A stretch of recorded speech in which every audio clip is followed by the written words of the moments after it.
신과 돈 사이. 사유가 존재에 선행하는 것이 아니라 존재가 사유에 선행한다. 피터 싱어 마르크스 중에서 모든 사물은 인간의 생각에서 비롯되었다는 생각은 오랜 시간 인간의 정신을 지배해온 관념 중의 하나이다.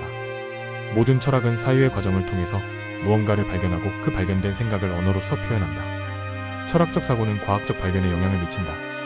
그리고 과학은 철학적 사고에서 패턴과 규칙을 발견하고 현실의 사물과 현상의 적용 혹은 구현 가능한 숫자와 공식으로 표현한다. 그 숫자와 공식은 많은 새롭고 획기적인 사물을 만들어내는 기초가 된다. 기초과학이다. 그러므로 모든 것은 사유가 우선이다.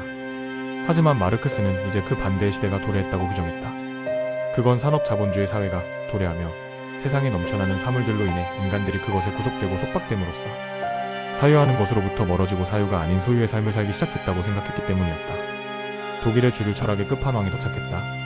칸트에서 시작한 관념론을 이어받은 헤겔은 관념론적 변증법을 착안해내었고 마르크스는 그의 철학을 유물론적 변증법으로 현실 사회 정치에 접목시켰다. 그는 생각과 역사에만 머물던 철학을 현재의 사회와 다가올 미래의 사회를 변화시킬 철학으로 발전시켰다. 마르크스의 위대함은 바로 여기에 있다. 사유의 확장과 연결에만 국한되는 철학이 아니라 현실 사회에 적용할 수 있는 실용적인 철학으로 바꾸려는 최초의 시도였기 때문이다. 우리가 철학을 멀게 느끼는 이유는 딴 세상 얘기만 하고 있는 교수들의 세상이라고 생각하기 때문 아니던가. 그들의 말을 듣고 있으면 뭔가 대단하고 의미심장한 건 알겠지만 그렇다고 그것들이 내 삶에 무슨 의미가 있냐면 당장은 아무런 변화도 없으며 앞으로도 없을 것 같다는 생각이 지배적이다. 왜냐 현실의 삶, 즉 정치와 제도의 변화를 이끌어내지 못하는 추상적 생각의 변화는 실질적으로 서민들이 피부로 느낄 수 없다. 생각의 변화가 자신의 습관과 태도를 변화시킬 수 있을지는 몰라도 사회와 문화를 바꿀 수는 없는 것이다. 그러려면 모두가 그 철학을 이해하고 공감해야 하는 과정을 거쳐야 한다. 자연스러운 문화인식과 가치관의 변화 과정이 필요하다. 이건 자발적인 노력과 오랜 시간이 필요하다. 하지만 정치를 통해 법과 제도를 바꾸는 건 그 변화의 속도를 가속화시키고 당장 피부로 와닿을 수 있다. 처음엔 다소 어색하고 거북할 수 있다. 모든 변화가 익숙한 것에서 벗어나려는 고통과 인내를 감수해야만 혁명과 혁신을 이룰 수 있다. 그리고 그 고통과 인내를 감수할 수 있을 다수의 이해와 공감을 이끌어내는 자를 우리는 혁명가라고 부른다. 하지만 한국의 정치인들은 그런 노력보다는 진영 논리와 이익을 위해서만 국민을 이용하려 하는 것 같다. 유럽에서 마르크스가 가장 위대한 철학자 중 한 명으로 꼽히는 이유는 바로 그 때문이다. 마르크스는 인간 자유를 가로막는 걸림돌은 종교도 철학도 아닌 화폐라고 주장한다. 피터 싱어 마르크스 중에서 칸트와 헤겔을 비롯한 독일의 관념 철학자들은 모두가 정신, 영혼, 신, 절대자, 무한이라는 개념으로 모든 사유를 전개해 나갔다. 철학이 종교와 연결되는 접점이기도 하다. 종교는 철학에서 비롯되었다. 그렇기에 고대부터 중세에 이르기까지 인간의 정신을 지배한 것이 바로 종교 아니었던가. 왕은 물질세계를 관장하고 신은 정신세계를 관장하며 이 둘이 인간 세상을 양분하고 지배하는 행태를 보여왔다. 사유는 노동과 소유로 대체. 신의 위상은 산업자본주의 사회가 도래하며 서서히 무너지기 시작한다. 산업혁명 이전에는 인간 세상에는 인위적인 물질의 종류와 개수가 그리 많지 않았다. 하지만 공장과 노동자가 합치하면서 엄청난 물질들이 세상에 쏟아져 나오기 시작한다. 편리하고 유용한 물질들은 사람들의 욕망과 편의를 충족시켜주는 것들이었다. 사유하는 시간은 모두 노동하는 시간과 소유하는 시간으로 대체되어 가기 시작했다. 부르주아, 새로운 사회 계급이 탄생한다. 왕과 신 사이에 그들과 비등한 힘을 가진 존재가 나타난 것이다. 새로운 물질을 창조해내는 그들은 그 물질을 화폐로 저장하고 증식시키는 산업자본주의 사회를 탄생시켰다. 화폐라는 피가 돌아야만 살 수 있는 구조로 바꿔버린다. 세상은 이제 왕의 권위도 신의 말씀도 아닌 돈의 흐름에 따라 움직이는 세상이 되었다. 문제는 그 산업자본주의의 초기 부르주아들의 과도한 욕심 때문에 그 시스템에 균열이 가게 되었다.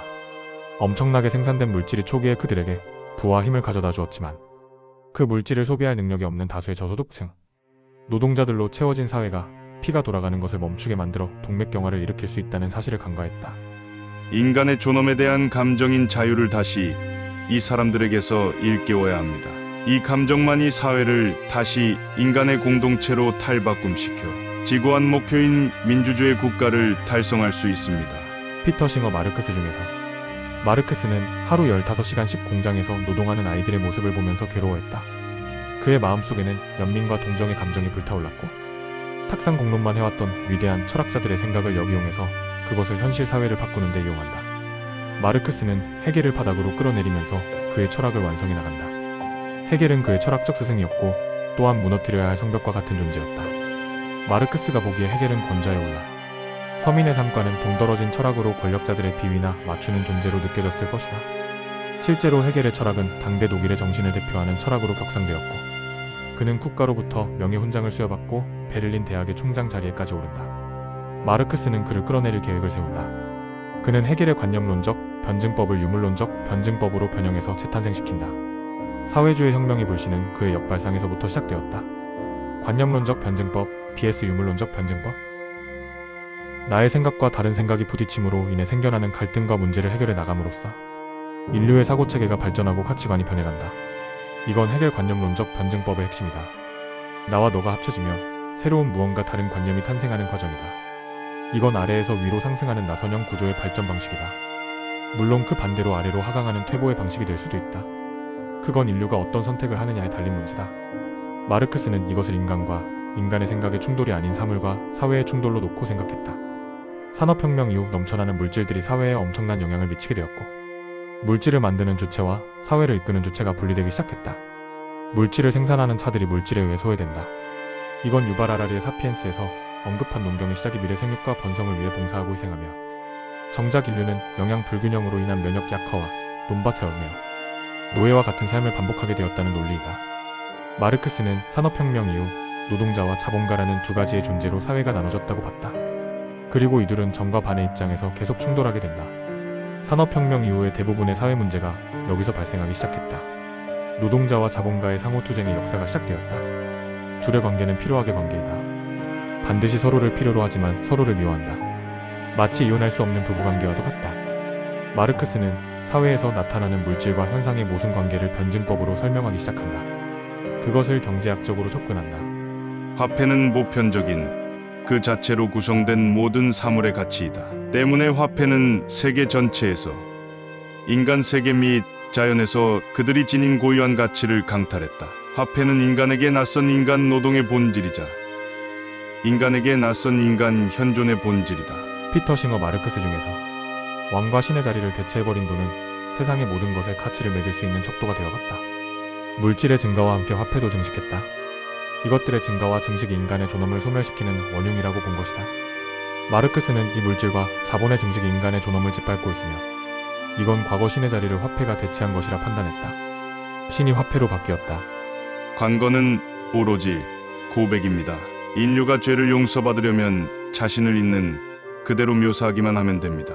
피터 싱어 마르크스 중에서 마르크스는 자본이 어떻게 인간을 파멸로 몰아가는지에 대한 이론적이고 체계적인 증명이 필요했다. 그리고 그것을 있는 그대로 글로 묘사한다. 논증과 변증으로 자본주의 경제를 분석해낸다. 자본론의 지필이었다.